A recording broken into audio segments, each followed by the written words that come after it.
Bung Tomo, pelaku sejarah, tokoh 10 November yang dikenal sebagai Hari Pahlawan, dalam satu pidatonya saya ingat pernah berkata, andai kata tidak ada kalimat takbir, saya tidak tahu dengan apa saya harus menggerakkan putra-putra terbaik bangsa untuk bangkit berjuang melawan penjajah. Dahulu orang-orang tua kita cuma ada 2 kata, merdeka atau mati. Tidak berpikir nanti kalau menang dan merdeka saya jadi wali kota di mana. Kalimat takbir, bangsa ini harus bangkit dari keterpurukan. Bangsa ini harus bangkit mengejar ketinggalan-ketinggalannya. Bangsa ini tidak boleh terpuruk terus, dan semangat takbir harus menjiwai kita. Tidak ada capek dalam perjuangan, tidak ada puas dalam upaya. Keberhasilan cuma pengantar ke arah keberhasilan yang lebih baik lagi. Dahulu pun orang-orang tua kita berjuang memerdekakan negeri tercinta ini. Apa faktor penggerak utamanya? Iman. Imanlah yang mengajarkan orang-orang tua kita, hubbul watan minal iman. Cinta tanah air bagian daripada iman. Mencintai Indonesia bagian daripada iman. Yang datang menjajah kebetulan kafir. Nah ini, bertemulah cinta tanah air dengan semangat jihad yang diajarkan agama. Lalu bangkitlah para ulama, bangkitlah para kiai, bangkitlah para santri, berjuang memerdekakan negara tercinta ini. Jenderal mana mau taruhan bambu runcing merdeka melawan tank, bambu runcing merdeka melawan meriam, bambu runcing merdeka melawan tentara-tentara profesional yang terlatih dengan baik. Menurut logika tidak mungkin, menurut kebiasaan tidak bisa, menurut rasio impossible. Toh nyatanya kita merdeka. Lalu para pendiri Indonesia dengan jujur mencantumkan dalam mukaddimah Undang-Undang Dasar Negara kita kalimat yang berbunyi, dengan berkat rahmat Allah yang Maha Kuasa. Saya yakin kalimat ini bukan lipstick, not decoration only. Kalimat ini pengakuan moral, pengakuan batin yang sangat jujur dari para pendiri Indonesia bahwa Allah campur tangan dalam proses kemerdekaan. Kalau tidak, nggak ada ceritanya bambu runcing merdeka melawan tank. Kalau dulu iman untuk merebut kemerdekaan, sekarang iman untuk mengisi kemerdekaan. Karena itu jaga nilai-nilai iman, jangan tidur. Kita sudah berhasil melaksanakan pemilu. Sidang umum MPR sudah digelar. Pemerintahan baru sudah terbentuk. Itu kita pilih bersama. Kita dukung bersama. Mendukung itu tidak harus selalu iya. Kulo nuwun sumuhun dawuh, kumaha juragan wae oke bos. Mendukung tidak harus selalu iya. Mendukung juga memberikan saran, kritik, perbaikan. Kenapa? Di mana-mana di dunia ini kekuasaan cenderung mau menang sendiri. Kekuasaan cenderung untuk korup. Karena itu kalau kita cinta kepada pemerintah, kita harus mengawasi jalannya pemerintahan kita ini. Pengalaman ketika Orde Baru berdiri, kita percaya, kita serahkan penuh, lalu kita tidur. Akhirnya kita jadi susah sendiri. Umat Islam tidak boleh jatuh 2 kali di tempat yang sama. Hari ini lewat sini jatuh wajar, belum tahu barangkali. Besok lewat sini lagi jatuh lagi. Masa jatuh 2 kali di tempat yang sama itu bagaimana? Hadirin yang saya hormati, nilai-nilai iman, intan paling mahal, mutiara paling berharga, tidak lain nilai iman. Imanlah yang menyebabkan kita gembira menyambut datangnya Ramadan, menyingsingkan lengan baju, menghamparkan sajadah, melakukan pendekatan yang intens kepada Allah. Kenapa? Kita mengerti nilai Ramadan. Tempo hari saya berikan contoh. Di tangan kanan saudara ada berlian, harganya 50 juta. Di tangan kiri saudara ada rumput seikat. Berlian dan rumput ini taruh di depan kambing. Kira-kira mana yang diambil kambing? Rumput, dasar kambing. Kambing tidak ngerti nilai berlian. sedikit mau pakai otak.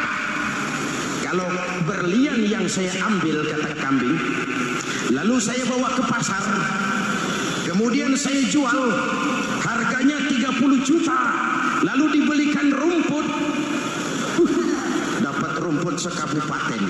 Tapi kambing tidak ngerti nilai berlian, yang kambing tahu cuma rumput. Kenapa? Hidup kambing cuma melayani perut. Maka kata Imam Ali karramallahu wajhah, orang yang hidupnya hanya untuk melayani perut, kambing. Hadirin yang saya hormati, jaga iman baik-baik, wariskan kepada anak-anak kita. Mereka harapan kita semua. Mereka masa depan Indonesia. Akan bagaimana Republik Indonesia, bahkan akan bagaimana Islam di Republik Indonesia 20, 30, 40 tahun yang akan datang. Anak-anak kitalah jawabannya. Mereka mau jadi apa? Persilahkan, asal iman merupakan landasan hidupnya. Anak-anak kita boleh jadi jenderal, asal jenderal beriman. Boleh jadi pejabat, pejabat beriman. Jadi pengusaha, pengusaha beriman. Kalau iman landasannya aman. Jadi pengusaha, pengusaha beriman, insya Allah timbangannya tidak curang. Ekonomi lancar, masyarakat tenang. Jadi petani, petani beriman, insya Allah tidak menggarap tanah yang bukan miliknya. Jadi pejabat, pejabat beriman, insya Allah korupsinya sedikit. Jadi jenderal, jenderal beriman, insya Allah berjuangnya bersama ulama, bukan nangkepi ulama. Jadi teknokrat, teknokrat beriman. Jadi pengusaha, pengusaha beriman. Jadi seniman, seniman beriman. Jadi maling, nggak ada, mana ada maling beriman. Kalau iman landasannya, insya Allah aman. Ini yang pertama. Yang kedua, baginda Nabi melaksanakan reformasi sosial. Berupa apa? Membebaskan manusia dari ras diskriminasi. Mengikat manusia dengan tali akidah. Diciptakan kita dari laki-laki dan perempuan. Dijadikan kita bersuku-suku dan berbangsa-bangsa. Bahkan Quran memulai dengan kalimat syu'ub. Waja'alnakum syu'uban wa qabaila. Kami jadikan kamu berbangsa-bangsa dan bersuku-suku agar kamu saling mengenal satu dengan yang lain. Saya ingin mengulangi imbauan saya. Mari kita tingkatkan kerukunan. 3 macam kerukunan. Pertama, rukun antar umat seagama. Sesama muslim harus rukun. Di sepanjang Jawa kah saya, ke Sumatera kah saya, ke Kalimantan saya, ke Sulawesi saya, ke Irian Jaya saya, kemana saja saya pergi, di mana saja saya berada, saya hanya keluarga di tengah keluarganya. Sebagai muslim kita terikat akidah. Sebagai bangsa kita punya komitmen. Kita ingin bersatu nusa, satu bangsa, satu. Inilah kita. Hadirin yang saya hormati, sudah capek kita rakyat diobok-obok. Sudah datang saatnya kita meluruskan saf, merapatkan barisan, menggalang semangat kebersamaan. Rukun antar umat seagama. Begitulah malam ini saya hadir di tengah keluarga sendiri. Yang mengikat kita apa? Akidah. Di masjid kita ditemukan, dan inilah simbol kehidupan umat. Tadi kita sholat isya dan tarawih di sini, menghadap ke arah yang sama, menyembah Allah Tuhan yang sama, melakukan gerak yang sama, membaca bacaan yang sama, dengan bahasa yang sama. Kita datang dari sebelah lor, sebelah kidul, sebelah wetan, sebelah kulon. Di sini di masjid ini kita menghadap ke arah yang sama. Kita yang hadir di sini boleh jadi ada yang dari Sumatera, Kalimantan, Sulawesi, Irian Jaya, tapi kita adalah Indonesia. Uni Soviet almarhum itu negara adidaya, negara adikuasa, bersama-sama dengan Amerika menjadi polisi dunia. Tetapi kemudian dihantam oleh glasnost yang kebablasan. Gorbachev terpental, Soviet pecah jadi negara kecil berkeping-keping. Mimpi mengembalikan Soviet seperti dulu. Begitulah kalau kita biarkan benih-benih disintegrasi ini terus berkembang, tidak ada lem perekat, maka kita akan pecah berkeping-keping dan kita akan jadi satu bangsa yang kecil. Oleh karena itu, yang pertama, jaga kerukunan antar umat seagama. Berbeda pendapat boleh, berpecah belah jangan. Berbeda partai oke, tapi berbeda dalam wawasan bernegara jangan. Kenapa umat harus terkotak-kotak? Terlalu banyak partai-partai Islam waktu itu, 20 lebih. Begitu sidang umum MPR berjalan, saya mulai melihat titik optimisme. Ada yang mengkristal, di mana orang tidak lagi melihat partainya, tetapi melihat nilai-nilai imannya. Itulah yang memang utama buat kita. Yang kedua, rukun antar umat beragama.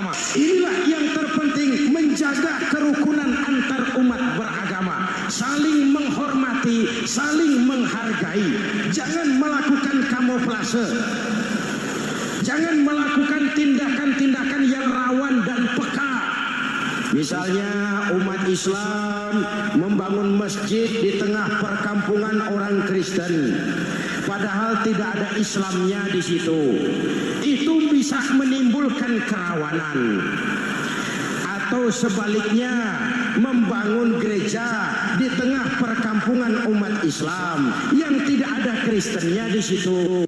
Atau sebaliknya, mereknya kegiatan sosial, mereknya kegiatan kemanusiaan, tapi isinya penyebaran agama kepada orang yang sudah beragama. Maka yang besar jangan mau menang sendiri, yang kecil harus tahu diri. Hadirin yang saya hormati, Islam agama toleran, baik dari prinsip ajarannya maupun dari sikap umatnya. Kita punya kewajiban untuk membuktikan bahwa Islam bukan merupakan ancaman. Islam adalah alternatif. Islam adalah solusi. Islam bukan ancaman. Yang hadir di sini bukan perusuh, bukan umat biang kerok. Ini umat yang cinta damai. Ini umat yang tidak pernah mencari-cari musuh, tapi juga tidak akan pernah lari kalau bertemu musuh.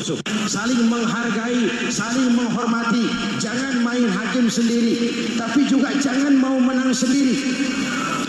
Hadirin yang saya hormati, dengan menjaga kerukunan antar umat beragama, akar keutuhan kita sebagai bangsa semakin terpelihara. Lalu yang ketiga, rukun antar umat beragama dengan pemerintah. Tadi kita sholat di sini, ada imam, ada makmum. Kalau makmum siapa saja boleh, Mas. Tidak ada pemilihan makmum. Ini makmum siapa saja. Pak, itu orang pemabuk itu, boleh jadi makmum. Suka mencuri, Pak, boleh jadi makmum.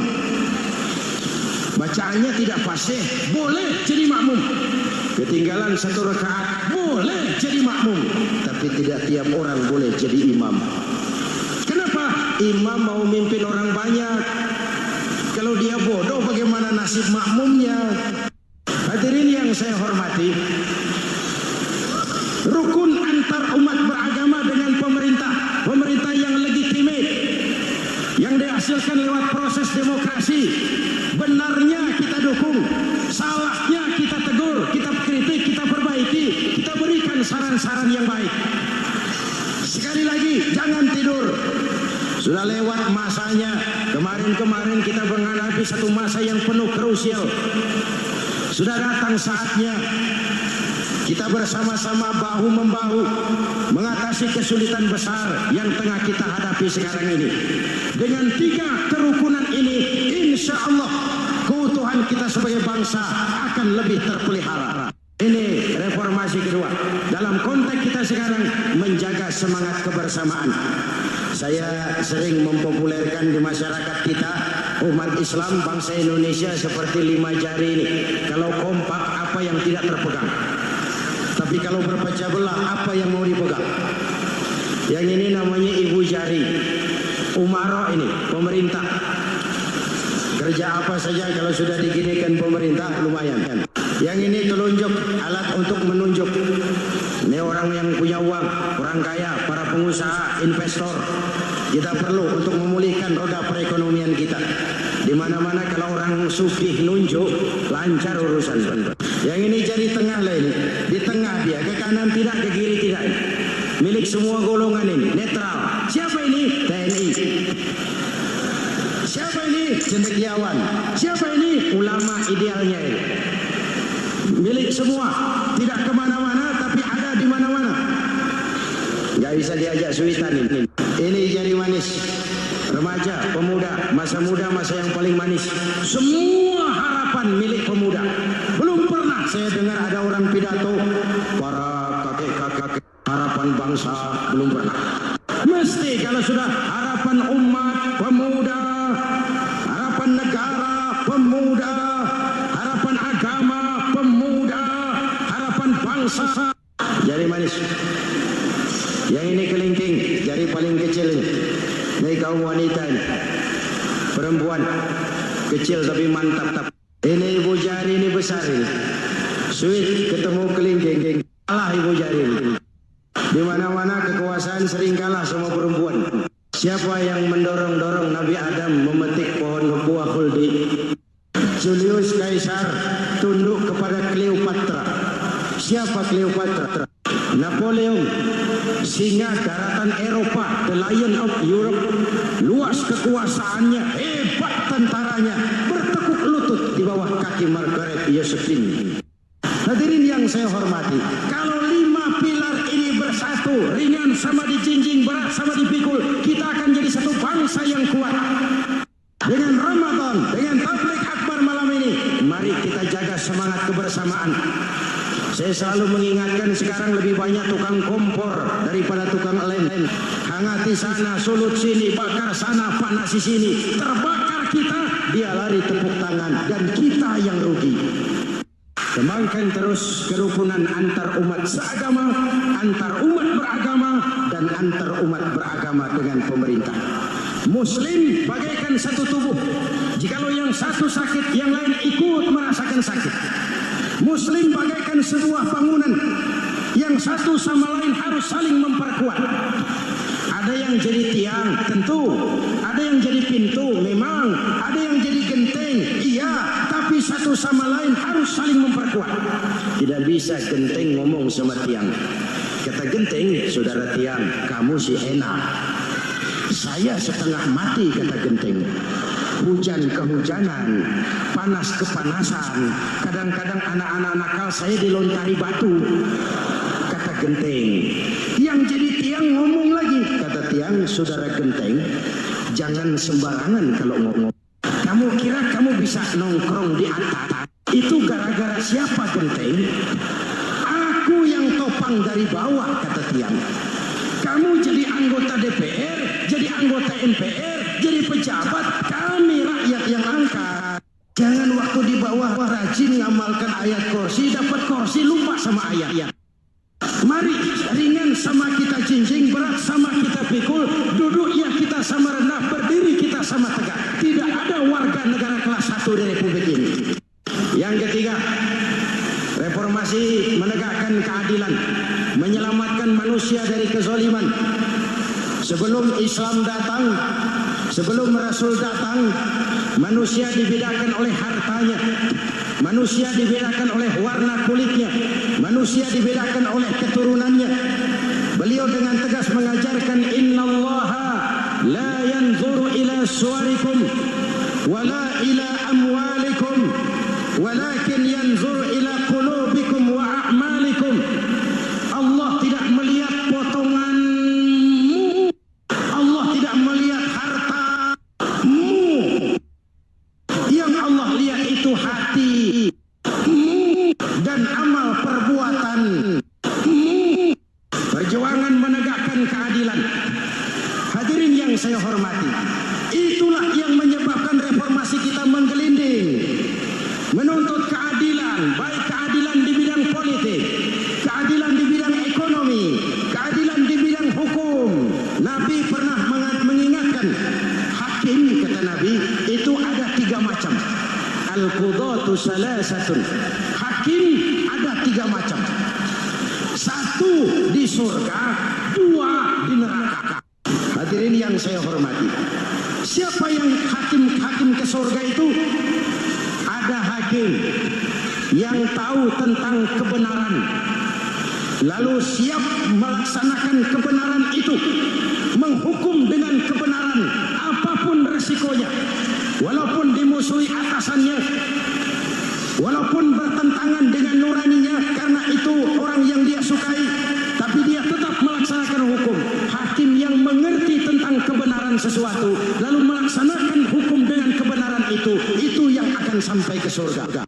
Yang kedua, ada hakim tahu tentang kebenaran tapi tidak mampu melaksanakan hukum dengan kebenaran itu. Tahu sesuatu itu benar tetapi tidak punya nurani untuk membela kebenaran. Mengetahui kebenaran tapi tidak berdaya untuk memperjuangkan kebenaran. Akhirnya hukum dikebiri. Yang salah jadi benar, yang benar jadi salah. Itulah realita yang kita rasakan selama ini. Yang baca Quran dengan suara merdu dapat piala. Yang mengamalkan Quran dengan konsekuen dapat penjara. Yang berteriak-teriak menegakkan keadilan dianggap aneh. Yang korupsi habis-habisan hidup terhormat. Jadi yang kedua tadi hakim yang tahu kebenaran tetapi tidak mampu melaksanakan hukum sesuai dengan kebenaran. Diperkosanya kebenaran, ditekannya hati nuraninya, sehingga ini yang mengakibatkan terlukanya perasaan keadilan. Yang ketiga lebih celaka lagi, ada hakim yang tidak mengerti tentang kebenaran lalu melaksanakan hukum dalam ketidakmengertiannya. Bodoh melaksanakan hukum dalam kebodohan, itu pun menyebabkan orang masuk neraka.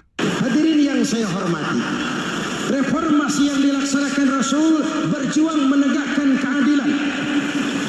Setelah membebaskan manusia dari ras diskriminasi, an-nas kulluhum li Adam wa Adam min turab, la fadla li Arabiyyin ala ajamiyyin illa bitaqwa. Seluruh manusia berasal dari Adam.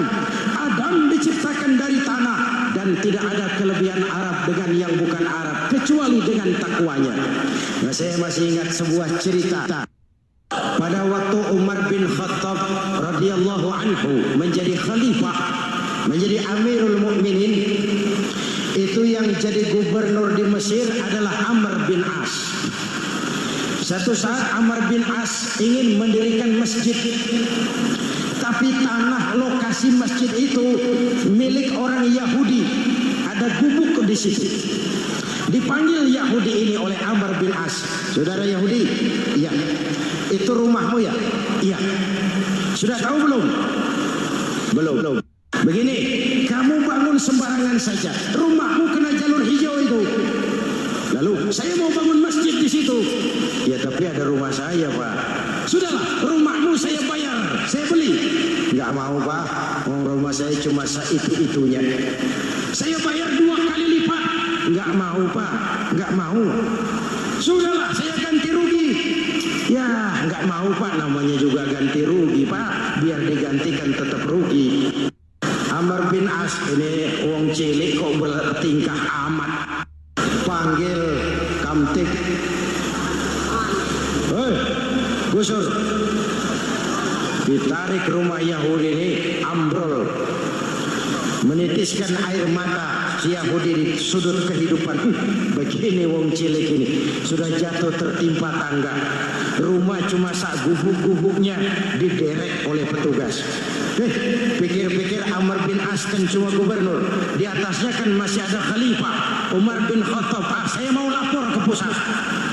Berangkat Yahudi ini dari Mesir menuju Madinah, berhari-hari berjalan, sambil berpikir, ini nanti kalau saya laporan kepada khalifah, apa pengaduan saya diterima? Wong saya rakyat kecil, lagian Yahudi, sementara yang menggusur saya ini gubernurnya sendiri. Terus dia berjalan, sampai di kota Madinah. Lewat tengah hari dia mulai cari-cari. Ada orang, ketemu orang sedang tidur di bawah pohon kurma. Selamat siang, Pak. Siang. Saya mau numpang tanya, Pak. Tanya apa? Bapak tahu Khalifah Umar bin Khattab? Tahu. Istananya di mana, Pak? Istananya di atas lumpur. Di atas lumpur? Iya. Pakaian kebesarannya apa, Pak? Sutra? Bukan. Pakaian kebesarannya malu dan takwa. Pengawalnya banyak, Pak. Banyak. Pengawalnya yatim, orang jompo, kelompok mustadafin, orang-orang lemah, janda-janda tua. Itu pengawalnya. Pakaian kebesarannya malu dan takwa. Pengawalnya orang-orang lemah tidak berdaya. Kok begitu, Pak? Begitulah Umar bin Khattab. Orangnya sekarang di mana, Pak? Di depan kamu. Jadi Bapak, iya. Bapak, saya Umar. Ada apa, Mas? Gini loh, Pak. Saya mau menuntut keadilan. Keadilan kenapa? Gubernur Bapak Amr bin As itu, Pak, zalim. Kenapa dia? Gubuk saya main tarik saja, runtuh. Saya nggak punya rumah lagi, wong saya ini golongan makmur, cuma rumah sama sumur. Lalu untuk apa? Katanya dia mau bangun masjid di situ, Pak. Dipaksanya rumah kamu ditarik sampai runtuh. Iya. Yahudi. Ya, Pak. Itu ada tempat sampah ya. Betul, Pak. Di situ banyak tulang unta. Coba kau cari satu tulang unta bawa ke sini. Bingung Yahudi. Pak, saya jauh-jauh dari Mesir ke sini ini mau cari keadilan. Sudahlah, kau ambil saja tulang itu. Berangkat Yahudi penuh tanda tanya, ambil sebuah tulang unta, diberikan kepada Khalifah Umar bin Khattab. Tulang ini diambil, Umar hunus pedangnya, dengan ujung pedang dibuat garis lurus di atas tulang unta itu. Selesai, Yahudi? Iya, Pak. Sekarang kau kembali ke Mesir, serahkan tulang ini kepada Umar bin Amr bin As. Makin bingung Yahudi. Jauh-jauh datang kemari kira mau dapat keadilan, cuma dapat tulang. Ya sudahlah, namanya wong cilik, berangkat dia pulang ke Mesir. Berhari-hari sampai di Mesir. Pak Gubernur, ya lapor. Ada apa Yahudi? Saya dari pusat. Kamu dari Madinah? Iya, Pak. Ngapain sih kamu ke sana-sana? Nuntut keadilan. Kamu bertemu Khalifah? Ketemu, Pak. Terus tulang. Ini loh, Pak. Salam dari beliau. Tulang. Apa maksudnya? Aku nggak ngerti lah itu, Pak. Diambil tulang itu. Amr bin As melihat ada garis lurus dengan ujung pedang. Gemetar badannya. Keringat bercucuran. Kepala proyek dipanggil. Proyek batal. Itu gubuknya Yahudi, dirikan lagi. Yahudi makin bingung. Bagus. Ya, sebenarnya apa yang terjadi? Apa-apa. Saya dapat teguran keras dari Khalifah. Tahu kau apa artinya ini? Seolah beliau berkata, "Hei Amr bin As, jangan mentang-mentang sedang berkuasa kau bertindak seenakmu. Berlaku lurus dan adillah kamu seperti lurusnya garis di atas tulang ini. Kalau kau tidak lurus, kalau kau tidak berlaku adil, aku yang akan meluruskanmu dengan pedangku." Itu bahasa simbolik. Siapa yang gak gemetar?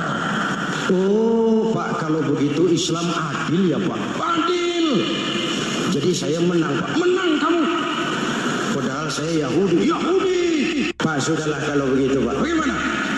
Itu gubuk saya ambil saja, Pak. Tanah-tanahnya saat gubuk-gubuknya Bapak ambil. Silahkan kalau mau dibangun masjid. Tidak cuma sekadar itu, Pak. Mulai hari ini Bapak dengarkan. Asyhadu an la ilaha illallah wa asyhadu anna Muhammadar Rasulullah.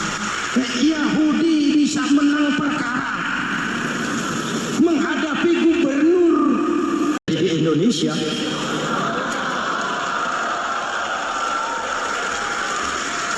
Amin.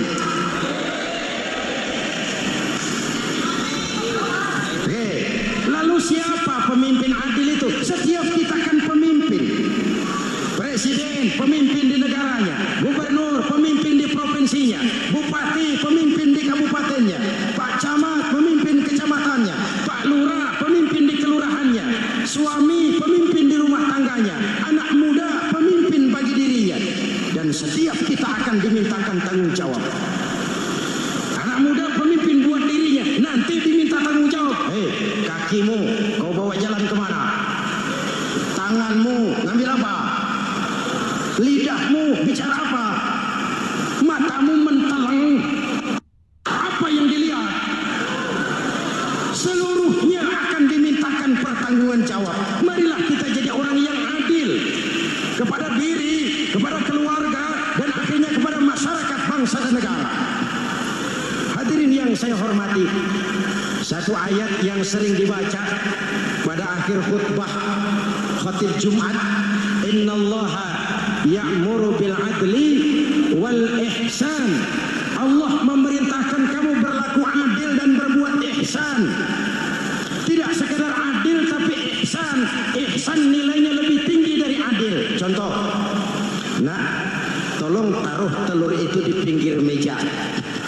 Anak yang adil apa adanya ditaruh telur di pinggir meja. Anak yang ihsan lain, lah iya perintahnya sih di pinggir meja, tapi kalau pas di pinggir meja kan jatuh ke bawah, ke tengah sedikit. Ini ihsan. Oleh karena itu, mari perjuangan menegakkan keadilan masih panjang. Jalannya tidak lurus bertabur bunga, menanjak, menurun, banyak onak dan duri. Namun seperti yang dikatakan seorang tokoh, masih Napoleon, kalau ada 1000 orang penegak keadilan, saya satu dari yang 1000 itu. Kalau ada 100 penegak keadilan, saya juga satu dari yang 100 itu. Kalau ada 10 orang menegakkan keadilan, saya juga satu dari yang 10 itu. Kalau hanya 1 orang yang menegakkan keadilan, maka sayalah yang 1 itu. Tetap konsisten berjuang menegakkan keadilan, walaupun besok langit akan runtuh, walaupun besok akan kiamat, keadilan tetap harus ditegakkan. Ini reformasi yang ketiga, menegakkan keadilan, mengayomi masyarakat dengan hukum yang tegas. Dan Rasul menjadi contoh, ini yang hebat. Misalnya beliau berkata, "Wallazi nafsi biyadihi, law anna Fatimah binti Muhammadin sarqat, laqata'a Muhammadun yadaha." Demi Allah, andai kata Fatimah putri Muhammad mencuri, jangan orang lain, Muhammad sendiri yang akan memotong tangannya. Hukum berwibawa, masyarakat terlindungi. Kenapa? Nabi jadi contoh. Beliau mengajarkan orang beramal. Kepada putrinya beliau mengatakan apa? I'mali ya Fatimah, i'mali, fa inni la ughni anki minallahi syai'a.